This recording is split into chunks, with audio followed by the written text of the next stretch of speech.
Afghanistan and England match ನಡೆದಿತ್ತು.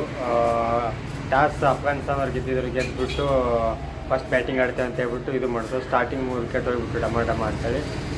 ಆಮೇಲೆ ಇಬ್ರಾಹಿಂ ಜಡ್ರಾನ್ ಬಂದ್ಬಿಟ್ರು. ಅವರು ಚಾಂಪಿಯನ್ ಟ್ರೋಫಿ ಹಿಸ್ಟ್ರಿಯಲ್ಲೇ ಹೈಯೆಸ್ಟ್ ಇಂಡಿವಿಜುವಲ್ ರನ್ ಗೆಟರ್ ಅಂತ ಹೇಳ್ಬಿಟ್ಟು ಬಂದಿರೋದು 177 ಇದಕ್ಕಿಂತ ಮುಂಚೆ. ಸೊ ಇವಾಗ ಅದೇ ಅವ್ರದ್ದೇ ಇಬ್ರಾಹಿಂ ಜಡ್ರಾನ್ ಅವ್ರದ್ದೇ ಹೈಯೆಸ್ಟ್ ICC ಚಾಂಪಿಯನ್ ಟ್ರೋಫಿಯಲ್ಲಿ ಇಂಡಿವಿಜುವಲ್ ಒನ್ ಡೇದಲ್ಲಿ ಬಂದಿರೋದು. ಸೊ ಲಾಸ್ಟ್ ಇಯರು ನೀವು ನೋಡಿದಂಗೆ ICC ವರ್ಲ್ಡ್ ಕಪ್ 2023 ಇಂಡಿಯಾದಲ್ಲಿ ನಡೆದಾಗ ಡೆಲ್ಲಿಯಲ್ಲಿ ಮ್ಯಾಚ್ ನಡೆದಿತ್ತು ಇಂಗ್ಲೆಂಡ್ ಹಾಗೆ ಅಫ್ಘಾನಿಸ್ತಾನ. ಅಲ್ಲಿ ಕೂಡ ಇಂಗ್ಲೆಂಡ್ದವ್ರು ಅಫ್ಘಾನಿಸ್ತಾನವ್ರು ಬೀಟ್ ಮಾಡ್ತಾರೆ, ಆಲ್ಔಟ್ ಮಾಡ್ತಾರೆ 28 ರನ್ನಿಂದನ. ಸೊ ಇವತ್ತು ನಿನ್ನೆ ನೈಟು ಕೂಡ ಅದೇ ಆಗಿರೋದು. ನಾನು ರೂಟ್ ಇರೋವರೆಗೂ ಮ್ಯಾಚ್ ಆರಾಮಾಗಿ ಇನ್ನೇನು ಹೊಡೆದು ಬಿಡ್ತಾರಪ್ಪ ಅಂತ ಲಿವಿಂಗ್ಸ್ಟನ್ ಅಂತಂದರೆ Livingstone same first ball boundary ಹೊಡ್ತಾರೆ, ಅದೇ ಬಾಲು ಅಜಾಮತ್ ತುಮಾಚೆ ಅಂತ ಹೇಳ್ಬಿಟ್ಟು ಬೆಸ್ಟ್ ಆಲ್ರೌಂಡ್ರು 5 ಫಾರ್ ತೊಗೊಂಡಿದ್ದಾರೆ ನಿನ್ನೆ.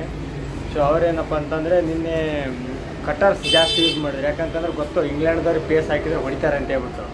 ಸೊ ಅದಕ್ಕೆ ಏನಾಗ್ಬಿಟ್ಟು ಕಟರ್ಸ್ ಯೂಸ್ ಮಾಡಿ ಇಂಗ್ಲೆಂಡ್ದವ್ರಿಗೆ ಇಂಗ್ಲೀಷ್ ಮೆನ್ಗಳನ್ನೇ ಒಂದು ದೊಡ್ಡ ತಲೆನೋವಾಗಿರೋದು. ಸೊ ಲಾಸ್ಟ್ ಗೇಮು ಆಸ್ಟ್ರೇಲಿಯಾ ಹಾಗೂ ಇಂಗ್ಲೆಂಡ್ ಮ್ಯಾಚ್ ನೋಡಿದಾಗ ಒಬ್ಬ ಇಂಗ್ಲೀಷ್ ಮ್ಯಾನು 100 ಹೊಡೆದ್ಬಿಟ್ಟು ಗೆಲ್ಸಿರೋದು. ಅದೇ ಜೋಶ್ ಇಂಗ್ಲೀಷ್ ಅಂತ ಹೇಳ್ತಿರೋದು.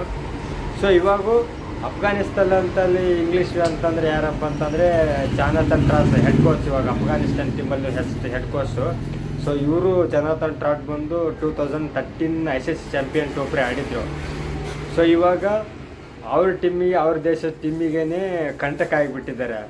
ಸೊ ಬ್ರೆಂಡನ್ ಮ್ಯಾಕ್ಲಮ್ ಹೋದಲ್ಲೆಲ್ಲ ನಾವು ಬಾಸ್ಬಾಲ್ ಫೇಮಸ್ಸು ಬಾಸ್ಬಾಲ್ ಬಂದು ಯಾವಾಗ 2023 ಜೈಸ್ವಾಲ್ ಅವರು ಟೆಸ್ಟಲ್ಲಿ ಹೊಡೆದಾಕ್ಬಿಟ್ರು, ಅವಾಗೇ ಬಾಸ್ಬಾಲ್ ಕ್ಲೋಸ್ ಆಯಿತು. ಬಟ್ ಬಾಸ್ಬಾಲ್ ಫೇಮಸ್ ಆಗಿರೋದು ಪಾಕಿಸ್ತಾನದಲ್ಲಿ ಚೆನ್ನಾಗಿ ಆಡಿದರು ಬಾಸ್ಬಾಲ್ ಅಂತಾರೆ, ಅಲ್ಲಿ ಚೆನ್ನಾಗಾದ್ರು. ಬಟ್ ನಮ್ಮ ಇಂಡಿಯಾಗೆ ಬಂದ್ಗಾನೆ ಎಲ್ಲ ಹೋಯ್ತು. ಸೊ ಇನ್ನೊಂದು ಏನಂತಂದರೆ ಬಿಗ್ ಲಾಸ್ ಅಂತಂದರೆ ಇಂಗ್ಲೆಂಡ್ಗೆ ಕಂಟಿನ್ಯೂ 5 ಕನ್ಸರ್ಟರ್ಸ್ ಲಾಸ್ಟ್ ಒನ್ ಡೇದಲ್ಲಿ. ಅಂತಂದರೆ ಇದಕ್ಕೆ ಮುಂಚೆ ಇಂಡಿಯಾದಲ್ಲಿ ಒನ್ ಡೇ ಸೀರೀಸ್ ಆಡಿದ್ರಲ್ಲ ಚಾಂಪಿಯನ್ ಟ್ರೋಫಿ, ಅಲ್ಲಿ ಕ್ಲೀನ್ ಸ್ವೀಪ್ ಆಗಿ ಹೋಗಿರೋದು 3-3 ಔಟಾಗಿ ಹೋಗ್ಬಿಟ್ಟು ಇವಾಗ ಆಸ್ಟ್ರೇಲಿಯಾ ಹಾಗೂ ಅಫ್ಘಾನಿಸ್ತಾನ ಜೊತೆ 2-2 ಸೋತಿದ್ದಾರೆ. ಸೊ ಇವಾಗ ಟೂರ್ನಮೆಂಟಿಂದ ಆಚೆ ಹೋಗಿದ್ದಾರೆ.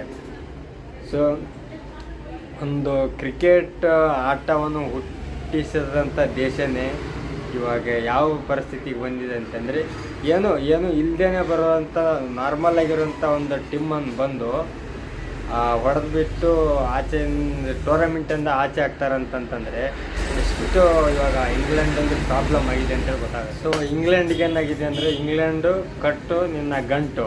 ಸೊ ಟೂರ್ನಮೆಂಟಿಂದ ಹೋಗ್ಬಿಟ್ಟಿದ್ದಾರೆ ಅಷ್ಟೇ. ಆಯ್ತು, ಸೌತ್ ಆಫ್ರಿಕಾ ಜೊತೆ ಇದೆ ಅನಿಸುತ್ತೆ ಇಂಗ್ಲೆಂಡ್ದು. ಸೊ ಅದರಲ್ಲಿ ಆಲ್ರೆಡಿ ಇವಾಗ ಅದು ಬಿ ಟೀಮಲ್ಲಿ ಯಾರು ಇನ್ನೂ ಕ್ವಾಲಿಫೈಯರ್ ಆಗ್ತಾರೆ ಅಂತ ಹೇಳ್ಬಿಟ್ಟು ಈಗ ಆಲ್ರೆಡಿ ಇಂಗ್ಲೆಂಡ್ ಬಂದು ಎಲಿಮಿನೇಟೆಡ್ ಆಗಿರೋದು.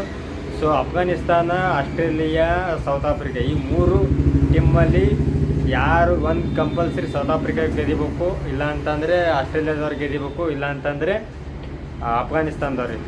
ಇನ್ನು 28ಕ್ಕೆ ಅಫ್ಘಾನಿಸ್ತಾನ ಆಸ್ಟ್ರೇಲಿಯಾ ಮ್ಯಾಚ್ ಇದೆ. ಅದರಲ್ಲಿ ಯಾರು ಗೆದ್ದಿದ್ದಾರೆ ಅವರು ಡೈರೆಕ್ಟಾಗೆ ಫಿಕ್ಸ್ ಆಗಿಬಿಡುತ್ತೆ ಯಾವುದು ಕ್ವಾಲಿಫೈಗೆ ಬಿ ಟೀಮಲ್ಲಿ. ಯಾಕಂತಂದರೆ highest run rate net run rate ಇರೋದು ಸೌತ್ ಆಫ್ರಿಕಾದ್ದು. ಸೊ ಆಸ್ಟ್ರೇಲಿಯಾದಾಗೆ ಸದ್ಯ ಏನಾರ ಇನ್ ದಿಸ್ ಕೇಸ್ ಲಾಸ್ಟ್ ಹಿಂದಿನ 2023 T20 ವರ್ಲ್ಡ್ ಕಪ್ಪಲ್ಲಿ ಯಾವ್ದಾರ ಥರ ಈ ಸಲ ಇದು ಮಾಡಿಬಿಟ್ಟು ಆಚೆ ಹೋಯ್ತು ಅಂತಂದರೆ ಸೋತ್ರ ಅಂದರೆ ಇನ್ ಕೇಸ್ ಅಫ್ಘಾನಿಸ್ತಾನ ಜೊತೆ ಸೀದಾ ಆಸ್ಟ್ರೇಲಿಯಾದಿಂದ ಟೂರ್ನಮೆಂಟನ್ನು ಆಚೆ ಹೋಗ್ಬಿಡುತ್ತೆ. ನೆಕ್ಸ್ಟ್ 28ಗೆ ಇದೆ ಶುಕ್ರವಾರದ ಮ್ಯಾಚು.